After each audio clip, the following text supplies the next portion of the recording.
हमारे चैनल आख्यान में आपका स्वागत है।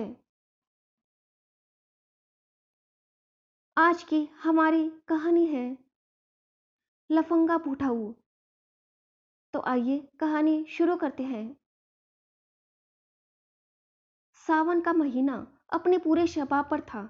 रह रहकर सावन की छड़ी लग रही थी। रूही ने खिड़की से देखा, एक बार फिर काली घटाएं छा गई हैं और बादल बरसने को बेताब हैं। वह छत से छत पर आई और ठंडी हवा का आनंद लेने लगी।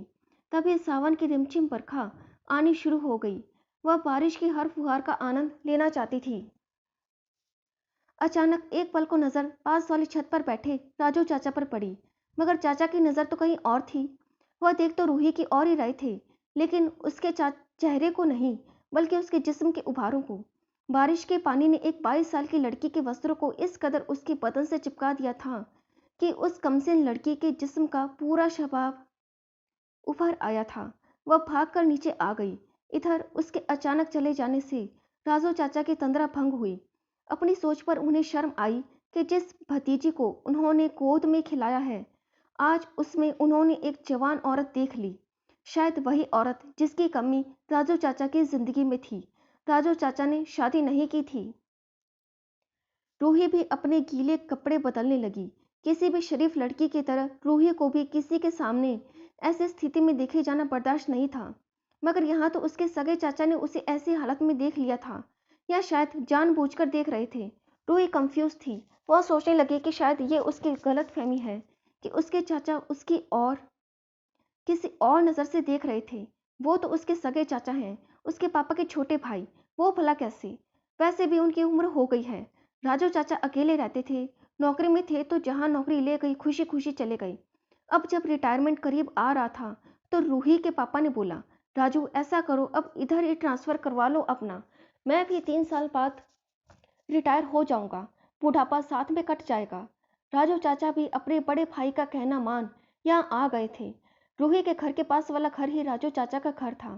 कहने को तो उनके हिस्से वाला मकान अलग था, लेकिन वे बड़े भाई के पास ज्यादा रहते थे। आखिर उनके मकान में उनके अलावा था ही कौन। राजू चाचा दिल के बहुत अच्छे और शरीफ आदमी थे, इसलिए सभी उन्हें प्यार और सम्मान देते थे। इतने सालों के अकेलेपन के बाद उन्हें भाई के प्रेम भरे परिवार के साथ रहना काफी रास आ रहा था। वैसे ये अकेलापन को चाचा ने अपने गले में टांग लिया था, या यूं कहें कि हालात ऐसे थे कि उनके सर मट गया। हुआ यूं कि जिससे शादी करना चाहते थे उससे हुई नहीं। फिर कुछ साल दुख और खींच से शादी का ख्याल भी दिमाग में नहीं आने दिया। कोई प्रपोजल लाए तो भड़क जाते थे।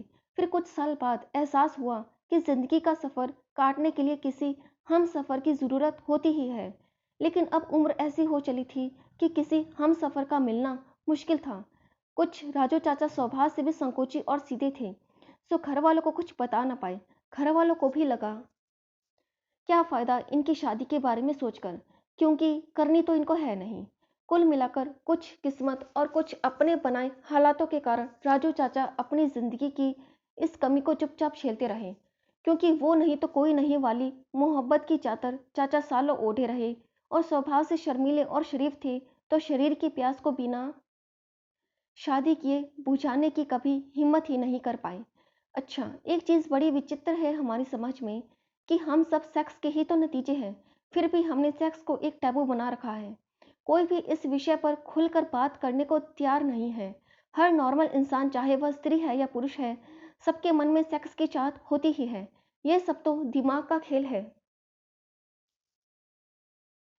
साथ ही ऐसा मानना कि शादीशुदा पुरुष या स्त्री एक उम्र के बाद सेक्स में रुचि खो देते हैं भी पूरी तरह से गलत है। मैरिड जोड़ा आपस में भले ही सेक्स में रुचि खो दे, लेकिन कोई नॉर्मल इंसान नहीं खोता। भले ही कोई बोले नहीं, लेकिन प्रकृति का सत्य यही है। आप भले ही एक्सप्रेस नहीं करते। जो समाज की रूढ़ियों में बंधे होते हैं वो एक उम्र के बाद सेक्स को सही या गलत के चश्मे से देखने लगते हैं, और इस सोच के बीच किसी अकेले स्त्री या पुरुष की शारीरिक जरूरतों को समाज द्वारा एक्सेप्ट करना तो भूल ही जाइए। बहरहाल राजू चाचा भी समाज की बनाई एक आदर्श मिडिल एज्ड पुरुष की परिभाषा को चरितार्थ कर रहे थे। वो परिभाषा कहती थी कि एक मिडिल एज्ड पुरुष और खास तौर से अविवाहित व्यक्ति को सेक्स वगैरह के बारे में कतई नहीं सोचना चाहिए, और चर्चा तो भूल कर भी नहीं करनी चाहिए। और कहीं गलती से इस प्यास को बुझाने की कोशिश की तो चरित्रहीनता का दाग उम्र भर झेलिए। दूसरे शब्दों में कहा जाए तो राजू चाचा बद किरदारी की तोहमत से अपना दामन बचाते बचाते रोज थोड़ा थोड़ा खुद को मारते थे, मगर थे तो वे भी एक साधारण पुरुष ही। दिल में उमंगे उनके भी थी। आखिर 55 साल के उनके जिस्म की आग अब तक बुझी जो नहीं थी। अंदर ही अंदर वो प्यास उन्हें कुटने और तड़पने पर मजबूर किए थी। और उस दिन अपनी प्यास में मजबूर होकर उनकी नज़र अपनी भतीजी पर उस समय टिकी जब उन्हें नज़रें फेर लेनी चाहिए थी। उस अकेली दुनिया में एक उनका स्मार्टफोन ही था जहां इंटरनेट की दुनिया में जाकर वे अपनी भावनाएं कुछ शांत कर सकते थे। लेकिन उन्हें क्या पता था कि फ़ोन उनका हमराज है और उनकी दबी हुई महत्वाकांक्षाएं जानता है। उनके अनुसार फ़ोन की दुनिया हरे बटन से शुरू होती है और लाल बटन से खत्म। बेटा, मेरा फ़ोन देखना ज़रा बार बार हैंग हो जाता है। दफ्तर से आते ही राजू चाचा ने रूही को अपना फ़ोन देते हुए बोला। रूही फ़ोन लेकर उसे चलाने लगी तो उसने नोटिस किया कि फ़ोन से काफ़ी सारी पोर्न साइट्स पर वीडियोस देखी गई हैं। उसने तुरंत पूछा, चाचा, आपका फ़ोन कोई और भी चलाता है क्या? चाचा बोले, नहीं बेटा, ये फ़ोन केवल मैं ही इस्तेमाल करता हूँ। आसपास रूही के मम्मी पापा भी बैठे थे। सभी शाम की चाय का मज़ा ले रहे थे। रूही थोड़ा सकुचाते हुए बोली, शायद कोई ऐसी वैसी साइट से कोई वायरस आ गया होगा। ध्यान रहे कोई अनसुटेबल साइट न देखी जाए इस फोन से। इतना बोलकर रूही चली गई। रूही के मुंह से निकले अनसुटेबल और ऐसी वैसी ने हथौड़ा बनकर चाचा जी के मन को अंदर तक झकझोर रख दिया। वो समझ गए थे कि रूही को पता चल गया कि वो कैसे साइट्स देखते हैं। एक बार फिर वो रूही के आगे झेंप गए। उधर रूही कुछ अजीब सा फील कर रही थी कि चाचा जी ऐसा कैसे कर सकते हैं या ऐसा क्यों करते हैं। यहाँ एक बात और ध्यान देने वाली है कि हम जिसे भी सम्मान देने लग जाते हैं उससे ये क्यों अपेक्षा करने लग जाते हैं कि वो कुछ भी गलत नहीं कर सकता या उससे आदर्श कोई है ही नहीं। हम क्यों किसी आदमी में देवत्व की तलाश करने लग जाते हैं? क्यों हम अपनों से बड़े में देवत्व और आदर्श तलाशते हैं? हम ये क्यों भूल जाते हैं कि वह सम्मानित व्यक्ति अंततः एक इंसान ही तो है। उसकी भी इंसानी ज़रूरतें होंगी ही। रूही भी भूल गई कि उसके चाचा एक इंसान ही है। उनकी अपनी शारीरिक ज़रूरतें हैं जो किसी विपरीत जेंडर के साथ से ही पूरी हो सकती हैं। वह इसी ऊहापोह में लगी रही और किसी भी निष्कर्ष पर नहीं पहुंच सकी या किसी निष्कर्ष पर पहुंचना चाहती ही नहीं थी, क्योंकि जिस भी निष्कर्ष पर वह पहुंचती उसे पचाना आसान नहीं था। पर इन सब के बीच रूही ने अपने चाचा से एक अजीब सी दूरी बना ली थी, घर वालों की नज़रों से बचाकर। बस अपने काम से काम रखती और चाचा के सामने आने से बचती रहती। पहले की तरह हंसी मजाक बहुत कम हो गया था। राजू जी भी इस बात को भांप गए थे कि भतीजी के मन में क्या चल रहा है। उन्होंने भी झेप और शर्मिंदगी की वजह से रूही से ज़्यादा बात करना ठीक नहीं समझा। जिंदगी यूं ही चलने लगी। वक्त गुजरता गया और सब नॉर्मल हो गया। लेकिन उस रोज कुछ भी नॉर्मल नहीं रहने वाला था। उस दिन संडे की सुस्त दोपहर थी। घर में कोई नहीं था। रूही अपने दोस्तों के पास गई थी और उसके मम्मी पापा किसी काम से बाहर गए थे। घर पर केवल राजू जी थे। क्योंकि घर पर कोई नहीं था तो वे अपने शरीर के साथ खुद ही अपनी प्यास बुझाने में व्यस्त थे। तभी अचानक रूही उनके कमरे में दाखिल हुई। अपने चाचा को इस तरह देखकर पहले तो उसकी रूह कांप गई, फिर वह गुस्से से तमतमा गई और कमरे के बाहर चली गई। पहले चाचा का उसके भीगे बदन को देखना, फिर चाचा के फोन में पोर्न साइट्स मिलना, और आज तो हद ही हो गई थी। राजू जी शायद कमरे की सिटकनी लगाना भूल गए थे या ये सोचकर बेफिक्र थे कि सभी शाम को आएंगे। लेकिन रूही का अपने दोस्तों के साथ कोई प्रोग्राम कैंसिल हो गया था, इसलिए वह पहले घर आ गई थी। चाचा ने तुरंत कपड़े पहने और रूही के पास आके छेमते हुए बोले, सॉरी रूही बेटा, वो मैं। रूही मानो यही सुनने का इंतजार कर रही हो, बोली, चुप लफंगे बुढ़े, आने दो आज मम्मी पापा को, सब बताती हूँ। इतना बोलकर दन दनाते हुए बाहर निकल गई। चाचा वहीं कुर्सी पर बेदम होकर बैठ गए। रूही घर से बाहर आके सोचने लगी कि अब क्या किया जाए।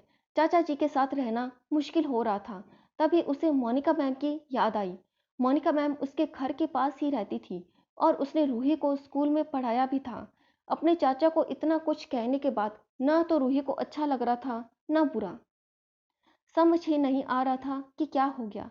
शायद मोनिका मैम उसे बता सके कि वह सही है या गलत। उसी उम्मीद से उसने उनके घर की डोरबेल बजाई। मोनिका मैम ने जैसे ही दरवाज़ा खोला, सामने रूही को देखकर खुश होते हुए बोली, आओ रूही बेटा, आज कैसे याद आई मैम की? कॉलेज जाते ही भूल सी गई थी मुझे। रूही चुपचाप अंदर दाखिल हो सोफे पर बैठ जाती है। पीछे से प्रेमलता आंटी आ गई और उसे पानी देते हुए उसका हालचाल पूछने लगी। दरअसल मोनिका मैम अनमैरिड थी और अपनी अनमैरिड सहेली प्रेमलता के साथ रहती थी। रूही प्रेमलता जी से भी कंफर्टेबल थी और दोनों ही रूही को बहुत प्यार भी करती थी। कुछ देर की खामोशी के बाद रूही ने उनको पूरी कहानी सुना दी। अब मोनिका जी रूही से अकेले में बात करना चाहती थी, तो उन्होंने प्रेमलता जी को वहां से जाने का इशारा किया।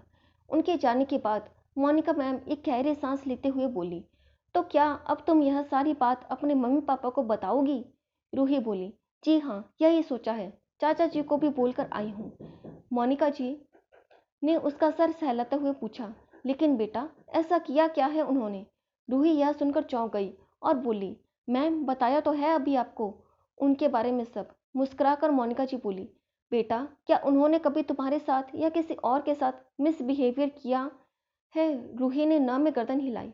मोनिका जी प्यार से बोली, रूही बेटा तुम्हारे चाचा नॉर्मल पर्सन है, उनकी अपनी भी एक जिंदगी है और सेक्स इस जिंदगी की ज़रूरत होती है। अगर इसे पूरा ना किया जाए तो ये समाज में एक बहुत बुरे रूप में दिखाई देती है। मैं तुम्हारे चाचा को डिफेंड नहीं कर रही, लेकिन सिर्फ इतना कहूँगी, जब तक वो किसी के साथ सेक्सुअली मिसकंडक्ट या पब्लिक इंसिडेंसी ना करें, तुम उन्हें लफंगा कैसे बोल सकती हो? और जब तुम उनके रूप में गई, तुम्हें नौ करके जाना चाहिए था ना? रूही ने हाँ में गर्दन हिलाते हुए मानो अपनी गलती स्वीकार कर ली। मोनिका जी फिर बोली, एक बात बताऊं बेटा, तुम शायद एक्सेप्ट नहीं कर पाई कि तुम्हारे चाचा एक इंसान पहले और तुम्हारे चाचा बाद में है।